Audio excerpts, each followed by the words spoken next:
Então, Rogéria, vamos agora falar um pouquinho da parte da auditoria que você estava dizendo. A auditoria, ela segue um plano de auditoria. Então, vamos dizer assim, ela é mais... eu ia usar a palavra engessada, mas acho que engessada não é boa porque parece que é uma coisa mais estanque. Não é isso que eu quero dizer. O que eu quero dizer assim, ela tem um plano a seguir. O plano é mais rígido, né? O plano é mais... Exatamente. Ela tem um plano mais rígido, ela tem um planejamento, esse planejamento é aprovado, o planejamento pode ser bienal, pode ser anual, pode ser trienal. Dependendo do tamanho da organização, em grandes organizações, ela audita a sua área, ela vai voltar depois de 3 anos na sua área. Claro que se a área é uma área de muito risco, ela pode voltar até mesmo anualmente, mas há áreas que seguramente ela vai voltar depois de 3 anos, depois de 5 anos.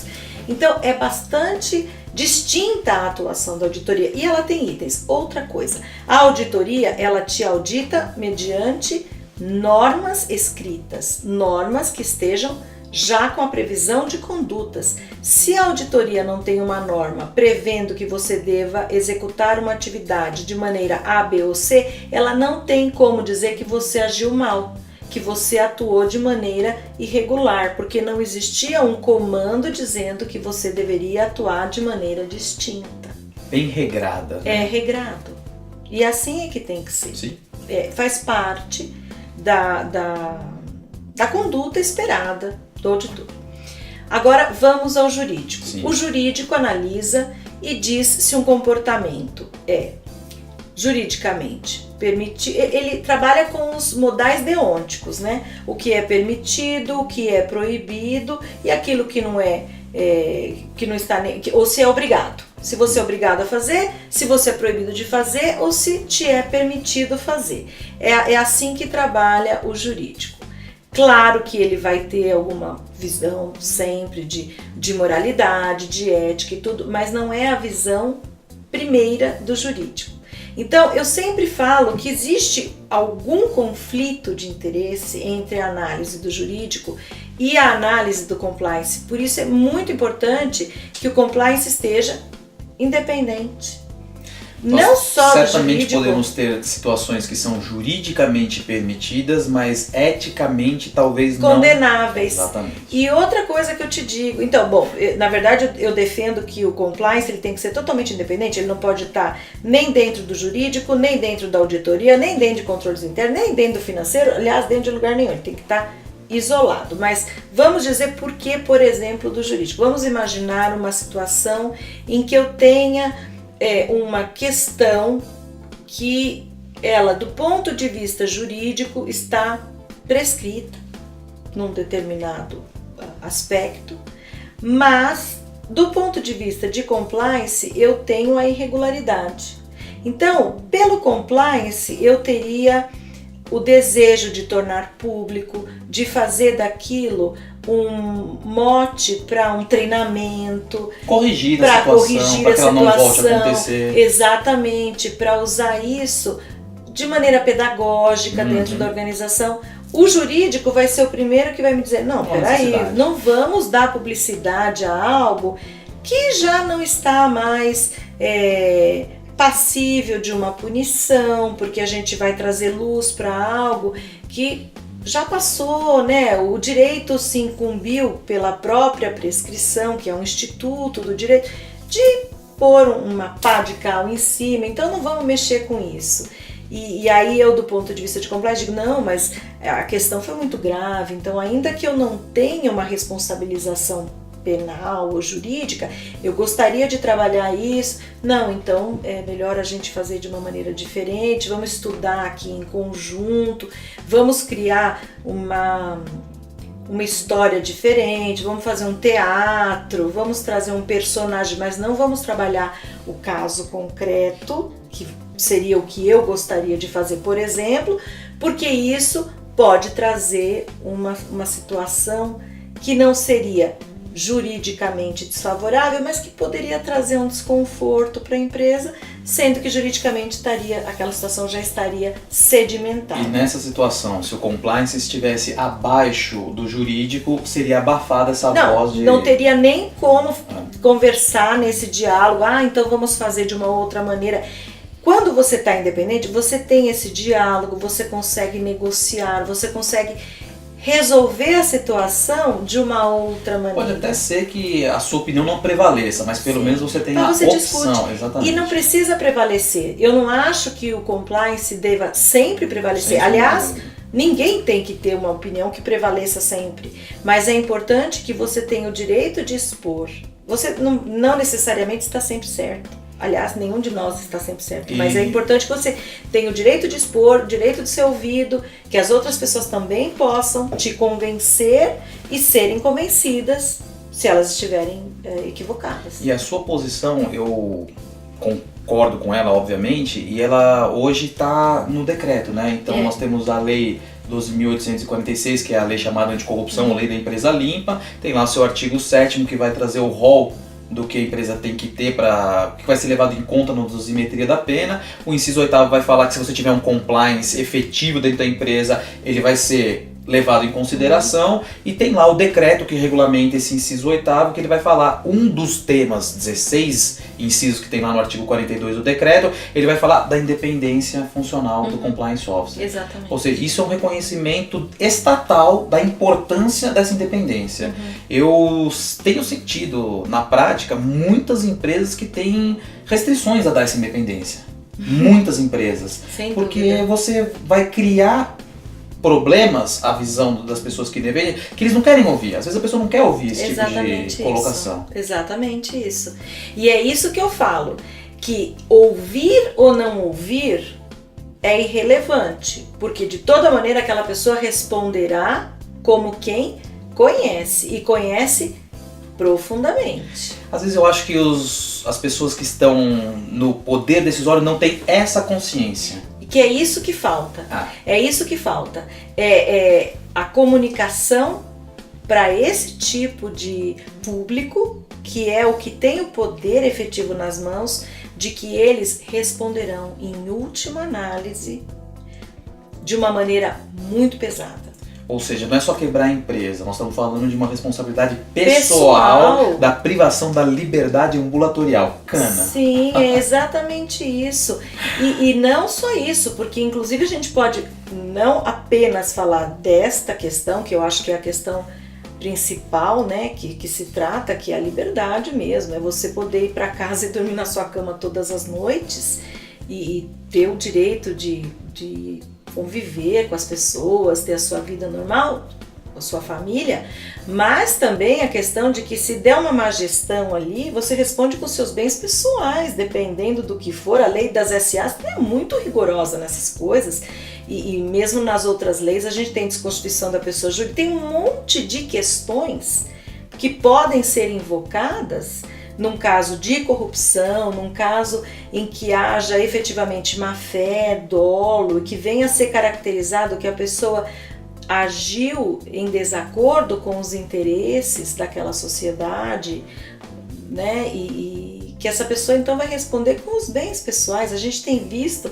hoje na mídia está se falando de uma multa, está se falando de uma fiança, que a pessoa agora não consegue pagar a fiança, e se não conseguir pagar a fiança, então volta para a cadeia. Quer dizer, a gente está falando de uma coisa do dia a dia, de pessoas que são tidas como milionárias, que né? estavam na Forbes até pouco tempo atrás. Exatamente. Então a gente está falando de coisa muito séria.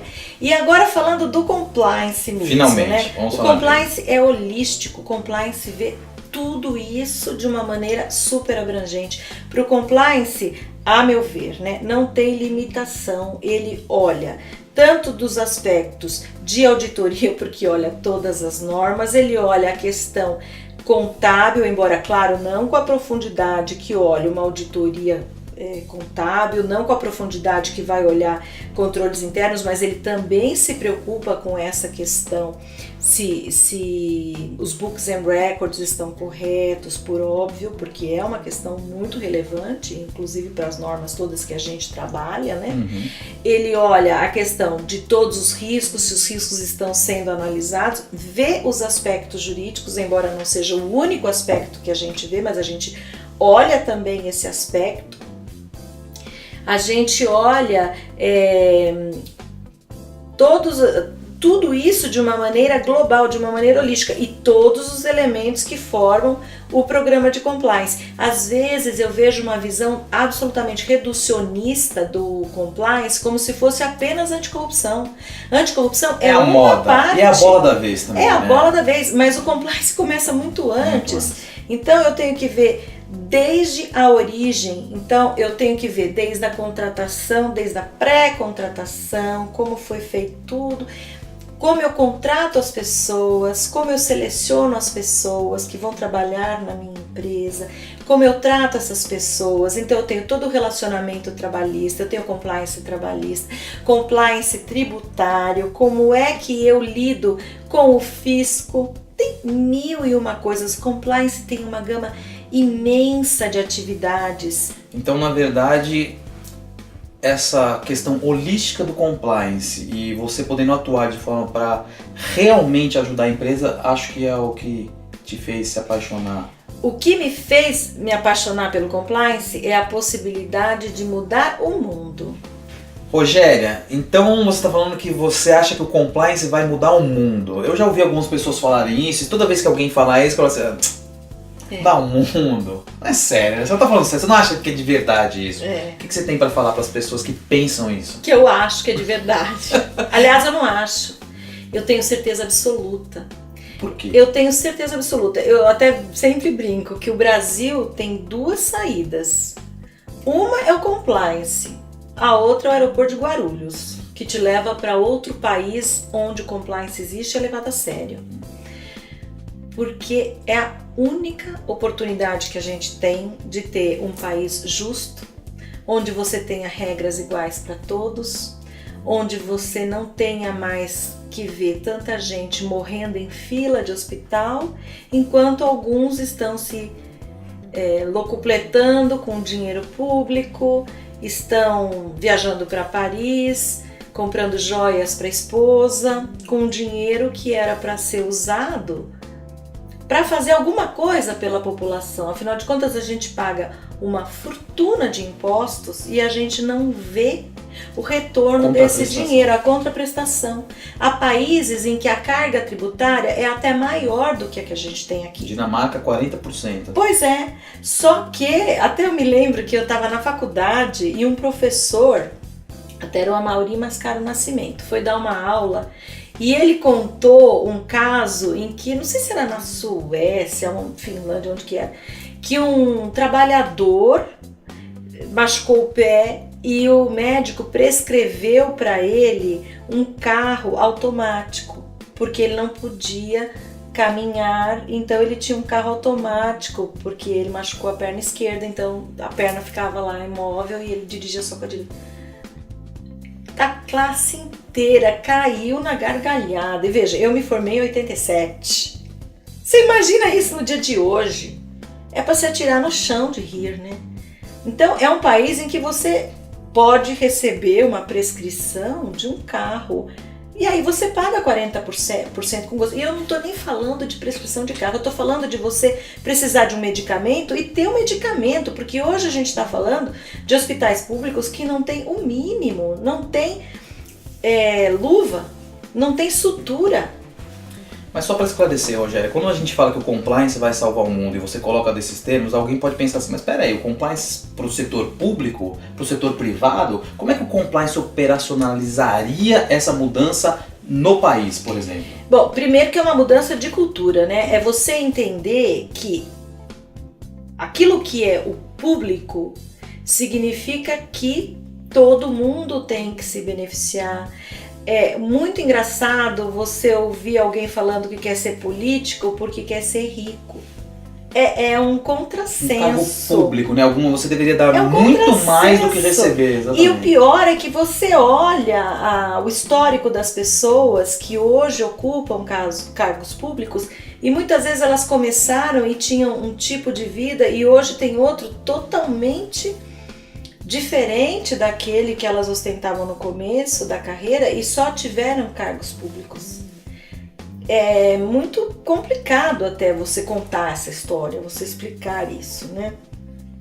Quando na verdade alguém que queira ter uma vida diferente, que queira ser uma pessoa de sucesso, com muito dinheiro, ela tem que querer ser um empresário, ela tem que querer estudar, ela tem que querer ir para a iniciativa privada, produzir. É diferente, né? Você sabe que se você for, você deveria saber que se você for para o setor público, existe um limite muito claro, um limite constitucional. Existir, né? Então, na verdade, existe um limite não é seguido, constitucional. Né? O limite que não é seguido, fora uma ou outra exceção que a gente possa ver, que são casos legais, que são casos que vêm de uma outra época, e são casos legítimos, né? Antes da Constituição, por exemplo, então, quando a regra era outra, exatamente. Então, existem casos que são legítimos, mas assim, eu tô falando mesmo da coisa que é fora daquilo, né? Eu tô falando dos outros casos. E não deveria ser assim. Não. E aí, até quando a gente ouve o exemplo e fala assim, se você pudesse, você faria o mesmo, eu digo, eu não faria o mesmo. E acho um absurdo quem pensa assim. Acho um absurdo, porque me parece que não é essa a educação que a gente dá para os nossos filhos, não foi essa a educação que eu recebi dentro de casa, não é isso que eu falo para os meus filhos, e não é possível que a gente continue perpetuando essa realidade, que é a realidade que nos fez chegar até aqui. É uma realidade que nos faz, se temos condição, comprar carros blindados, porque a gente não tem coragem de sair à rua. Então a gente não tem coragem de usar uma correntinha, porque é capaz de arrancar em seu pescoço para levar a correntinha. Tudo isso eu reputo a corrupção. Para mim, tudo tem fundo na corrupção e na impunidade, que hoje, até hoje, vamos dizer assim... acho que está mudando. Parece que vem mudando, mas até hoje existia isso, né? A gente falava do colarinho branco, que quando eu estudei era isso, cadeia era para PPP, né? Que a gente falava preto, pobre e prostituta. Hoje o politicamente correto nem permite que você use essas expressões, né? Pois é, mas era assim que a gente falava naquela época, que faz muito tempo.